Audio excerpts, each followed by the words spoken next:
much better. Jesus. That's how you start out, right? That's life. You sit here and deal with every single technical problem you could possibly have at the last Well, second. that's what really this podcast episode is all about, is finding calm amidst the chaos. So I'm glad you said that, right? So welcome to the Tragedy Academy, a show created to bridge societal divides in a judgment-free zone using candor and humor. My name is Jay, and today we are joined by author Ann Swanson. How you doing today, Ann? Well. So Ann is, holds a Master of Science in Yoga Therapy, and you authored 2 books, Science of Yoga and Meditation for the Real World, correct? Awesome.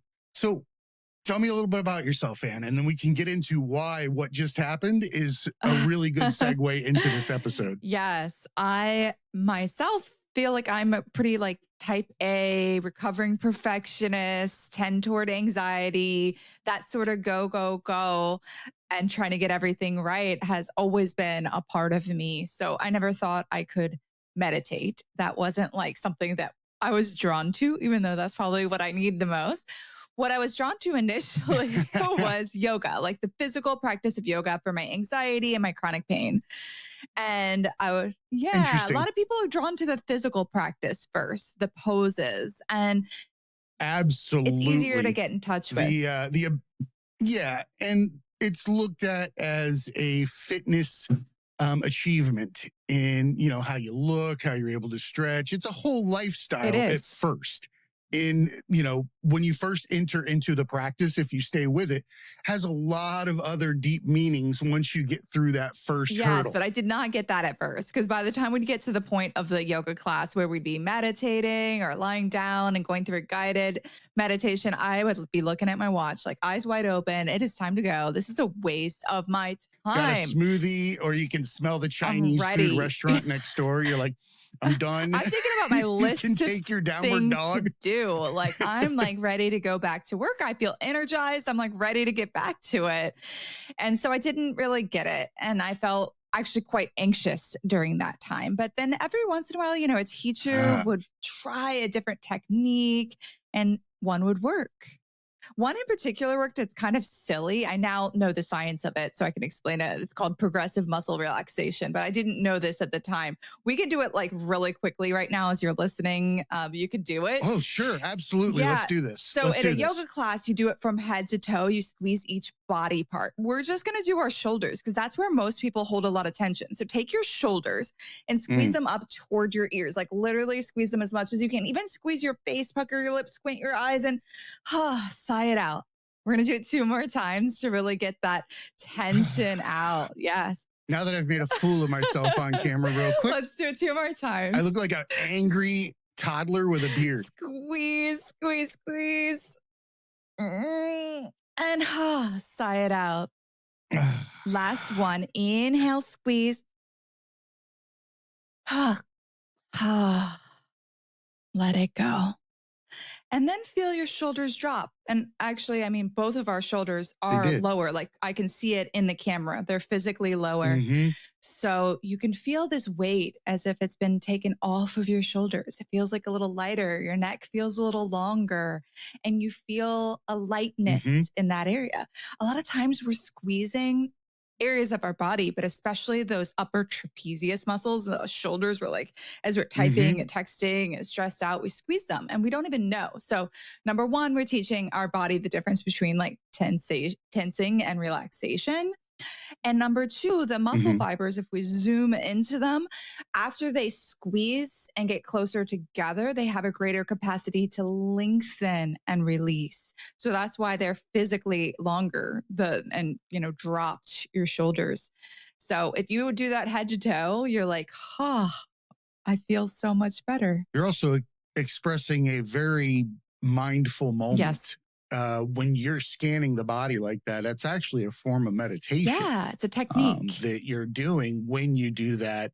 I don't know, by coincidence, or, it's also probably by design to a certain degree. It's forced mindfulness, and allows you to scan the body and feel where things are stored. Exactly. Where things are stored is something that we don't correlate with mental health and stress and things along that line, because you're talking about being tense in a certain area. right? And we carry it in our shoulders, but it can be, a manifestation of something that you're going through in your daily life showing up in your right hip, a stress, a strain there, because the muscles, even though they haven't been stretched, are not incapable of being stretched. So they're sitting there in that state and they're taking on stagnant energies from whatever you're feeling in your day-to-day life.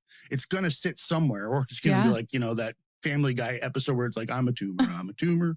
It's that's what it's becoming until you find methods like you're explaining to start getting in touch with yourself. It is like a forced body scan because it's very active and the issues are in your tissues. So as you said, they're stored, the body keeps the score. It's whatever's going on physiologically, it's felt. And we just used the word tension, and tension is a word used in muscles, but it's also used in stress, right? But also the word feeling. I love that in the English language, how we physically feel our body, but we also have emotional feelings. They're so intertwined that they're literally the same word. Absolutely are. I love to look at things with metaphors and analogies and to break things into pieces. And one of the things that I like about yoga and meditation, I like to explain that if you and I had started out life as a nice, clean towel, right?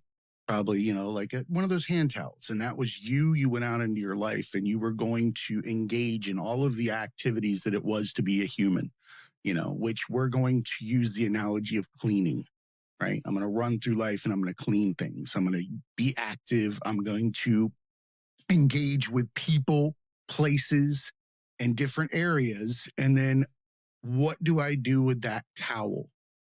That towel has to be cleaned. And it is not something that you can do with water, right? Because everything is in the fibers of that thing, which inside of us, we're not capable of, storing it the same way. But what I'm trying to explain is that when you get the opportunity to do yoga, it's almost like taking that moment to squeeze that stress and energy out of you, that darkness that you've picked up, in that rag. Just like you would wring out a rag, you're wringing out your actual metaphorical energy in your body. You're getting rid of it and you're going back out clean again, or to the best of your ability. Yeah. Right? We've all rinsed a rag and gone back and used it again, but that didn't mean we put it in the washer, right? It's not like clean enough. We're not going to rub it on our face, but it'll do twice on a counter. It's a little better. Right? And that's those little meditation, those little yoga, those moments that you can take throughout the day. And I know you're kind of an expert in this, so I'd love to give you the opportunity to talk about how people can exercise those mindful moments in their day to give them that opportunity to really get in touch with themselves. Yeah, those powerful pauses. And I love your analogy because I think, looking back 100 years ago, they would have thought we were crazy for doing our weekly exercises at the gym. They like see you running down the street. They would have been like, why are you running down the street? You're crazy. Or even dental care. The level of dental care that we have now with flossing daily, brushing, electric toothbrush, tongue scraping, all of these things that we have evidence to support that we're like, yes, that's something I do every day. It's an ingrained habit because it's so important. And dental care is not only important for your teeth and maintaining them, but the inflammation of your gums, which affects the inflammation of your whole body and your cardiovascular system and your whole health. And we know that now. And so it's very much emphasized in public health. It's normal to just routinely do that. I think 100 years from now, people will look back and they'll be like, you didn't do your yoga breaks. You didn't do your 1-minute meditations. You didn't do your powerful pauses through the day to reset your nervous system to get you back into focus. You didn't do your daily meditation practice. It's going to be that sort of routine that has become more and more accepted because over the past 2 decades, there's been an exponential growth in research on meditation and yoga. And now we see, we know it's good for us, just like mainstream. And we see the neuroscientists doing it, the top CEOs, it's becoming more accepted because it works. It stood the test of time because it works.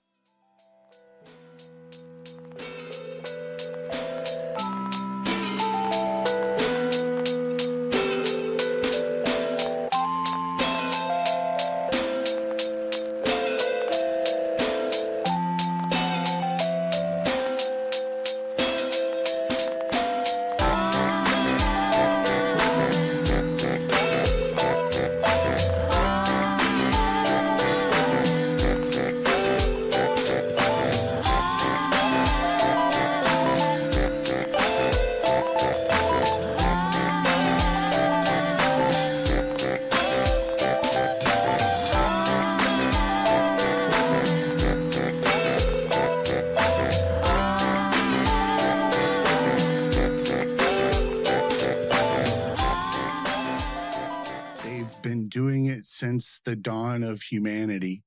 It is one of the greatest ways to get in touch with yourself and to make leaps and bounds in your mental health and your overall state of perception of reality. I also meditate. I've been meditating for about 5 years. I've only missed 1 or 2 days. The first time it happened, I wanted to cry because I had made a commitment to never miss a day meditating, which is super contradictory to what meditation is supposed to be teaching me. I had like this weird little spot of ego that needed to do. Yeah, I was attached to the fact that I hadn't missed it. Not to being able to say I did it, but the fact that I had committed to something greater than myself at the time, and I was able to maintain it for that long. That being said, meditation allowed me to have a moment to figure out my perspective on my own mental health. It allowed me to start to see that I was making choices to be in anxious moments. And it was conscious moments where I was grabbing onto things that had happened and creating and spinning alternate realities within my own mind, doing that anxiety and depression thing and living outside of the space that is now. And to me, I think that it's the human condition. When you say the human condition, it alludes to the fact that there's something incorrect about it, that it's got a malady of some sort. And for me, I believe that that malady is time. I think it's that we look through lenses at different things and hold on to them and create scenarios and fret in a moment that it doesn't exist. If you go into like a waiting room nowadays and you look around, nobody's in that room. They're all scrolling. It's a very easy place they're all in another place, not just scrolling. If you even took the phones out of their hands, they still wouldn't be in the room. We will fight everything to stay out of the now. The moment that you make somebody uncomfortable and sit there with themselves, they start to question shit. People don't like to question reality. Right? I know I didn't. I would have never done this. It just took I think, you have to, I use the analogy, you have to hit your knees to plant a tree in order to grow into something new. I had to hit my knees, just like I know that every other person will have their moment in time where they finally hit their breaking point. Maybe they won't, but some people will, and they'll find that there's a greater purpose. Like yourself, right? And what you're doing. You're making meditation and Eastern philosophy palatable to the Western mind, right? It's been given it's not been given the respect it deserves. Yes, it's been tossed woo-woo. into a It's been explained as being really woo-woo and like, something that you have to have like chanting on in the background and sit on the floor cross-legged on a cushion. It's got to be perfect silence. It's got to have incense. You got to have this whole image. Just try to for me, with my business, I'm constantly looking up stock images to try to use them. And they're all so cliche. Like, that's not what, I never thought about that. Like you're doing AI and you're like, show me a meditator. And it's always in front of a pagoda. Exactly. There's a lotus flower. It's always like this weird moment. It's not the stockbroker that's like, dude, I'm done for the day. I need to sit. This is ridiculous. And I'm, pulled the curtains on my office, my glass cubicle.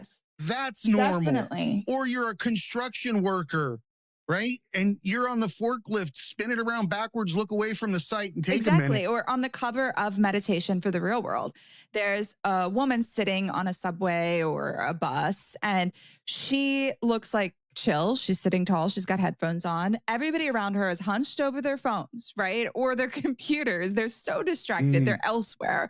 Instead of scrolling while you wait, meditate while you wait. You have these little moments in the doctor's office or in commute, or you have these like moments where we immediately pick up our phone and we start scrolling, or we immediately start going somewhere else, as you mentioned, like to the past or future, worrying about the future and the past. Why did I say that thing 10 years ago? Is Susie still mad at me? Whatever it may be. That's a mental illness. It is time The other traveling. creatures don't have this problem. Well, we don't know that actually. Other creatures That's on the planet debatable. watch us. But Well, we this is don't true. think they do. We don't Well, they're think a the lot more cat present. does, but I don't know. Maybe the house cat does because nowadays they all get anxiety pills like we do too. So who knows? But That's because they're a direct reflection of their owner. yes, they're mimicking their owner. Yeah, exactly. It's an energy. You can't drop something into boiling water and not expect it to get hot. So the thing is, the energies are contagious, whether it's anxiety or calm. Calm is contagious. So if you can cultivate calm amidst the chaos, it's going to be contagious to other people around you, your family and your household. Or, if you're in a meeting or a business thing and you're like frustrated because the other person's frustrated, but like, can you cultivate calm in that moment? Because it's going to be contagious. Now they're going to be more receptive. They're going to be more open. So it's a skill that also just helps you in life, as well as helping you personally, right? It's going to help you have lower blood pressure, less risk for heart disease. Your genes are going to express in a better way. We see all of these things in the research. We can do research on the genetic expression. We see that it is improving with meditation. We see that your telomeres lengthen. So you can live longer in essence, or your cells are acting younger is basically what that means. So you're able to be more efficient and effective. So it's really for your own health, but also you're going to notice it affects your relationships and the people around you. Like, I bet this woman on the cover of Meditation for the Real World, she's actually like, somebody looks up from their phone, they're like, wow, she looks really relaxed. Like, I wonder what she's taking. I'll have that. That's what they're thinking. Whatever she has. Absolutely. Energies are transferable. We'd be fools not to recognize that. And it works in, just like you're saying, in calm situations.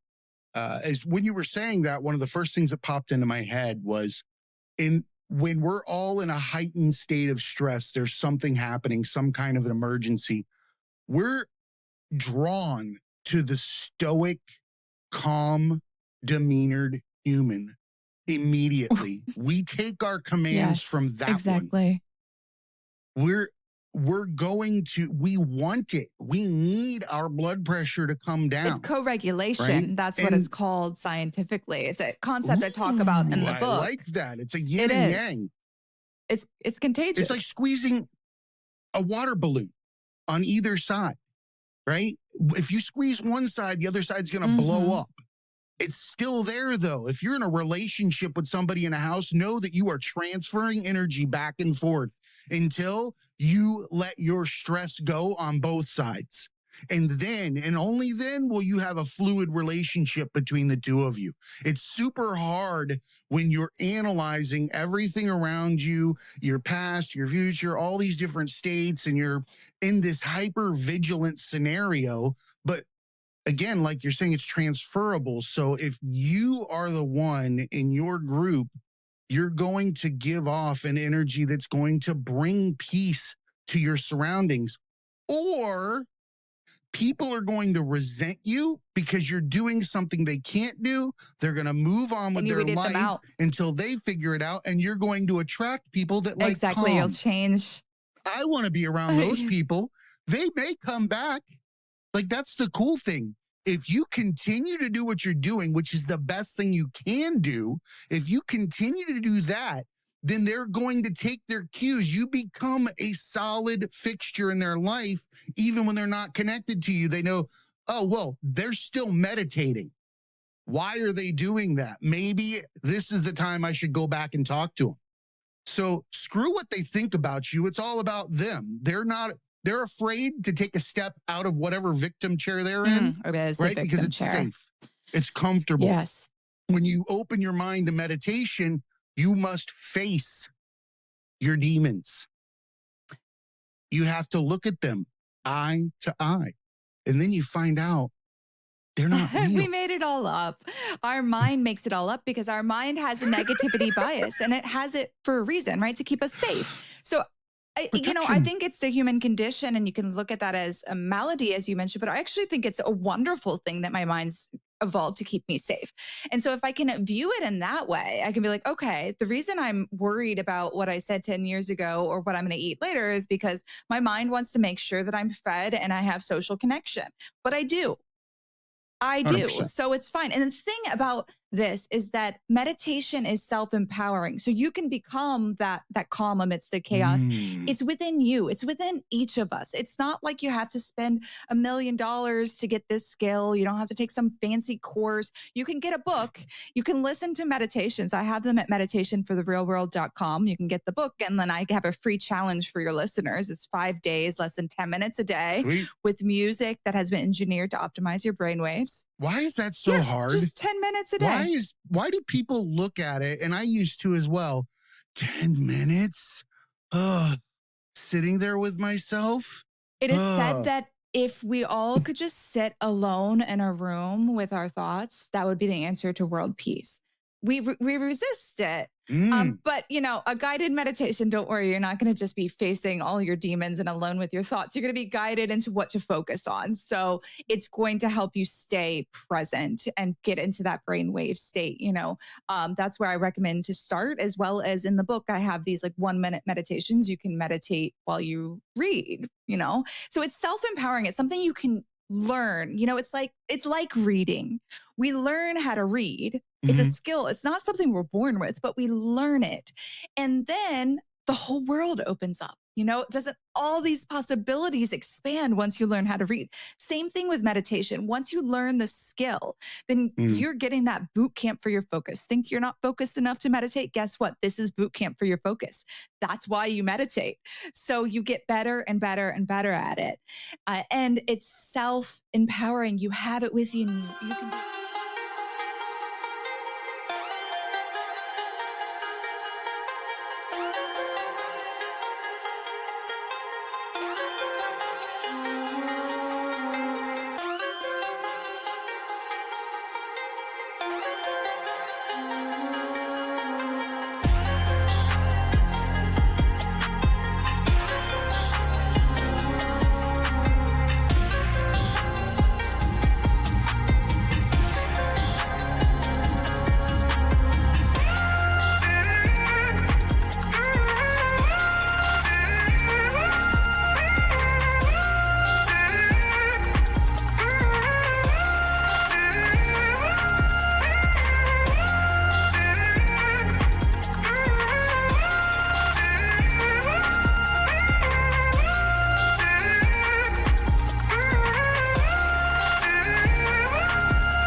Funny story that I haven't been able to share anywhere.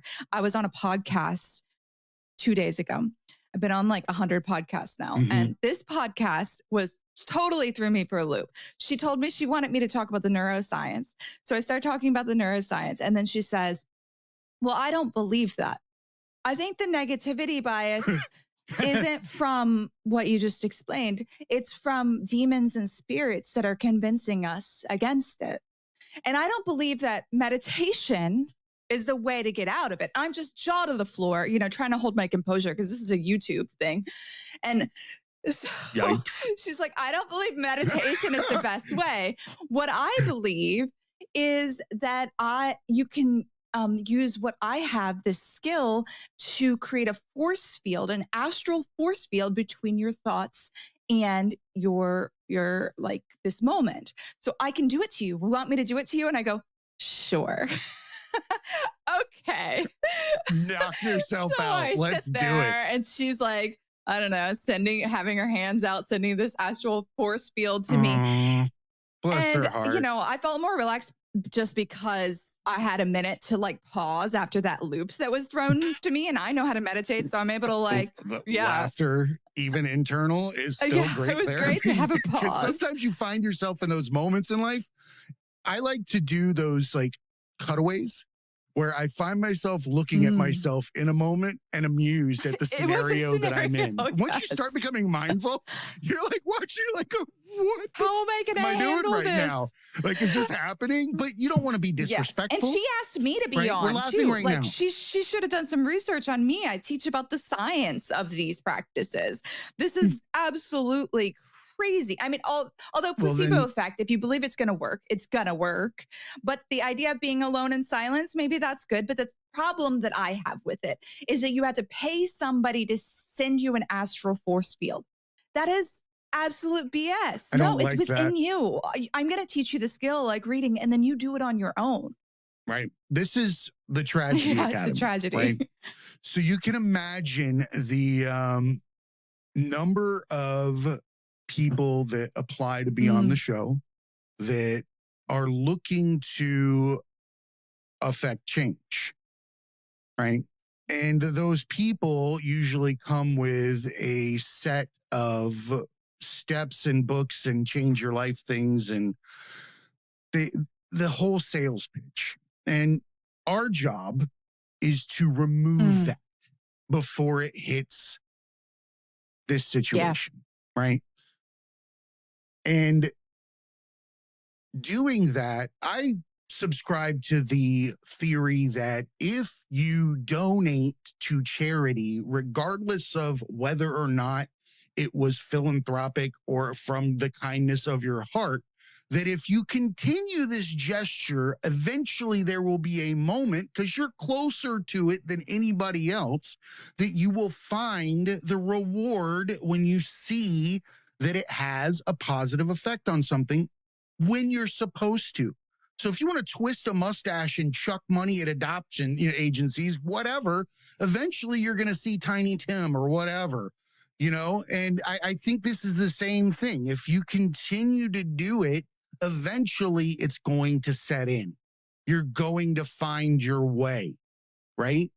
That's how I like to look at it. It's an investment, yes. And it's an investment of your attention. And it doesn't take much. You don't have to do, for meditation, you don't have to do like 20 minutes a day. Even you could do 5-minute meditations, the 10-minute, you could do 1-minute meditations, that powerful pause. And we can do one right now too, if you would like to experience a little 1-minute meditation. Absolutely. Yeah. So this is one you can memorize. You can do on your own. You don't have to pay me to have an astral force field. But if you want a longer version of it, for free, it's at meditationfortherealworld.com. But all you have to do is remember the 5 senses. Okay.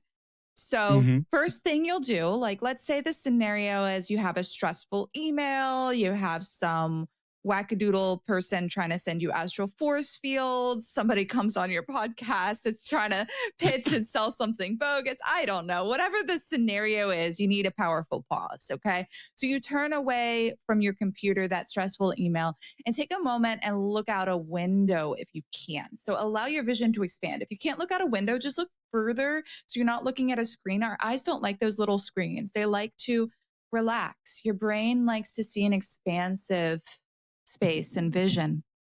So notice the lights, the colors. Even if you're driving, you can do this 1-minute meditation, but just don't close your eyes. If you'd like to now, you're welcome to close your eyes if that helps you. So it's all optional. And then you'll still notice lights and colors, textures. Notice what you see. And then notice what you hear from far away to up close.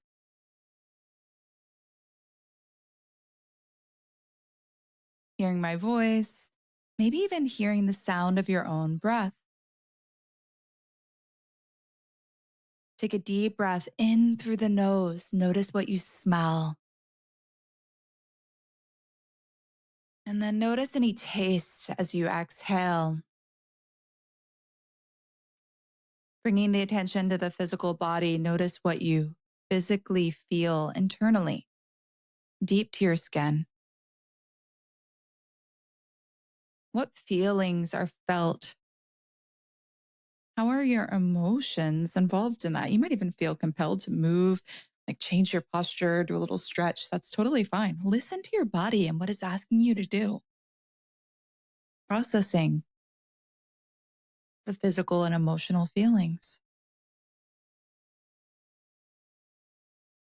And then notice all your senses simultaneously, what you feel, taste, smell, hear.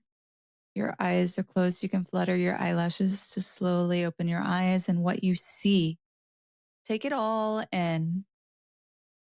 Notice the effects just from taking that powerful pause, that 1 minute meditation. As you continue to listen to our conversation, you might have that sense of clarity you can bring with you. Now you're becoming more mindful and present. I appreciate that. I think everybody's going to benefit from how that feels. Having the ability to scan yourself is something that you should practice for the simple fact that you owe it to yourself, right? We don't give our own experience enough respect and validity and honor. Intuition, right? Too. Because part of it's that intuition you're giving the honor to, the inner knowing, that inner wisdom. You're 100% correct. And I like that you had how. So for me, and I want to figure out how to approach this correctly. So I was listening to an interview with Terrence Howard the other day. Pops up on my radar just like everybody else has seen as of late.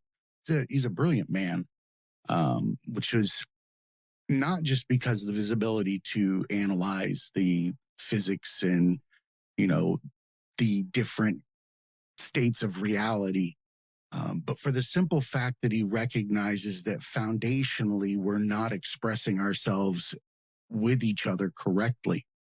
And one of the things that he had said was that if everybody acted like Jesus for a day, how would that impact the world? The same day? Yeah, if everybody took that moment to act as he did, not religiously, if we put ourselves in the figure of the man that expresses himself with love to each other unconditionally, no judgment, you have to set that aside, right? And then you have to take things at face value. You've got to give everybody a hug equally. You've got to wash the other man's feet, that kind of thing. And I'm not a religious dude, but I respect the fact that he meditated.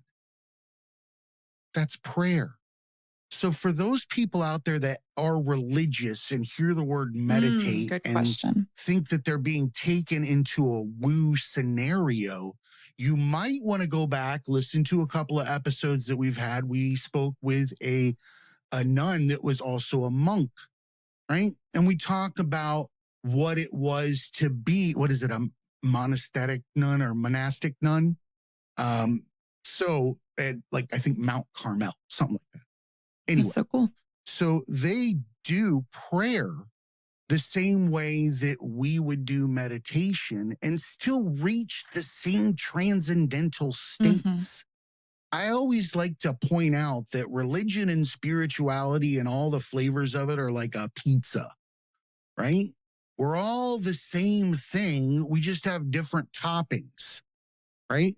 We're still all pizza. We're all still pointing to the same shit. We're describing the same thing. It's just got some seasonings throughout it, right? Meditation is, it's not about some bald guy sitting with a whole bunch of other bald guys. No, it's not that. It's you honoring yourself with the moment and respecting the now. And you choose the flavor. It's being in the present. That works for you. We all have different tastes. And that's even within the meditation world. There's the gurus that are like, my meditation is better than your meditation. My meditation is the best. Pay for my program, right? And for me, I'm like, cut the crap. It depends on the person. And it depends on the situation. So some of your listeners out there might have done a meditation before where they didn't feel like it worked for them, or maybe even they felt more anxious afterwards. And I would say to them, that doesn't mean you're bad at meditating.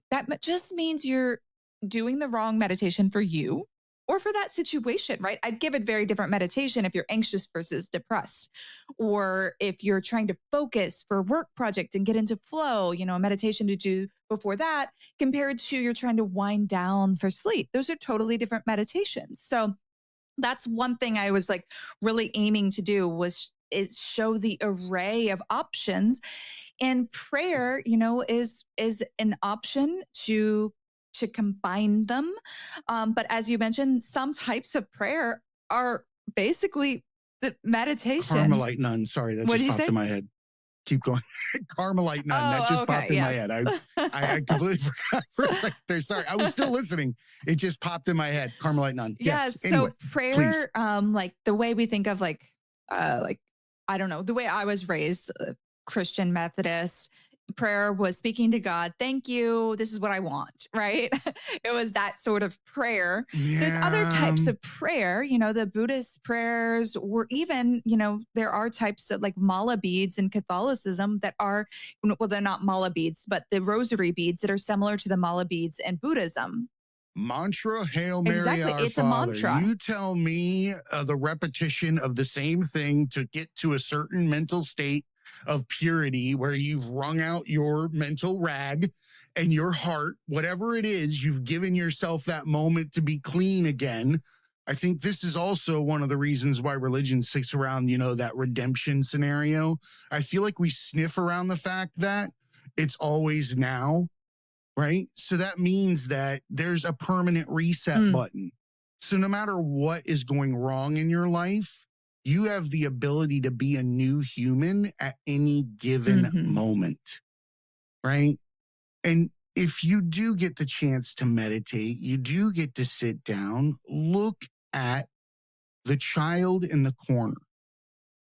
There's a child in the corner, and that's the one that you should pay attention to when you have that longer moment to meditate. Right? Because 99% of the time, the things that we've taken on in our lives are just weights that we've accumulated since we had our natural childlike self, right? We've picked up all these different personalities, problems, and situations, and we carry them and we hunch forward. We look over a phone. It's a sack, right? But that redemption for me and what I believe is that you can let that go at any given moment. It's kind of like carrying around helium balloons with shit on them and then complaining that everything stinks. When all you have to do is what? Let it go. Or that weight taken off our shoulders. You'll tell your friends. We experienced earlier, like literally it feels like a weight has been taken off of your shoulders when you're able to let go and release and be in the now.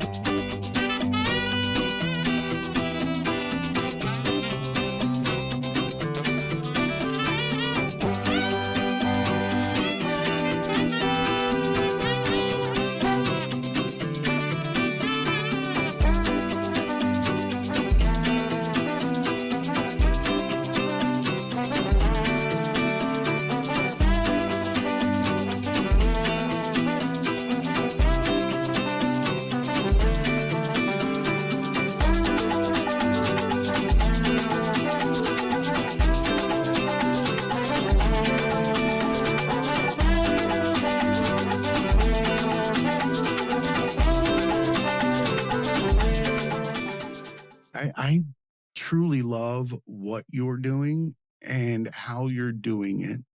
I believe, that we should act like a lighthouse, and that what we do is our job and what we're naturally inclined to do. And we repeat it every day. If we feel that is our passion, then that is what we're supposed to be doing. And other people will take their cues from you. Doesn't necessarily mean they're going to do exactly what you do, but you're giving them a license to be themselves, to their fullest potential without judgment. The moment you don't judge them, then you get to reflect who that type of person is. You get to pick up that authenticity off of someone else. And you devoting yourself and your time to giving people those little micro moments or longer moments that they can relieve stress or become, a better father or better mother or a better friend because, we're taking care of ourselves. You can't give to anybody else if you have not taken care of yourself first. Otherwise, you're giving away a shitty product, right? My cup runneth over. You don't get shit until my cup gets there because otherwise I'm not worth a damn. When it's running over, it's time. It's time to go give back, right? But in the meantime, you have to respect yourself first because nobody loves somebody that doesn't love themselves. You're not really showing anything there. So I think that you're also teaching people how to love themselves in small moments, into longer moments, and become more comfortable with themselves. You should be your best friend. If you expect everybody else to be yours, then you should be yours as well. And if you're not, then maybe you should be looking inside yourself first before the expectations of others, right? Absolutely. So I think that you're giving people a window into their capabilities. You're giving them a better opportunity to live in this reality and enjoy the fact that we are in the present. And it's aptly called that. It's a gift. The more you meditate, the more you get to enjoy the gift that is the present. Absolutely. I want to thank you for that. Yes, thanks for having me on. So if you want to, please tell everybody where they can find you. If there's anything you want to wrap up with. And I want to give you an open door to come back. I think that we just scratched the surface. There's lots of different meditations.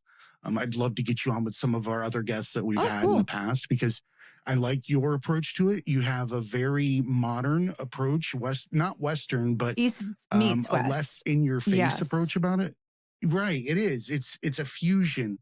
And I think that it would help for people that walk on that side that people call woo to see that there are other ways to have this conversation. Because this young woman or this woman that was sending you her force field, right? 100% believes and loves you with all her heart and thinks that she did something for you. But I can do it for myself. Right? And that, right. And that is just something we just have to accept, right? And then eventually she'll find her time, her way, the right way, or maybe it worked. I'm open. I'm open. Oh, I mean, the placebo effect, had you been ready, maybe you would have gone. No, I'm kidding.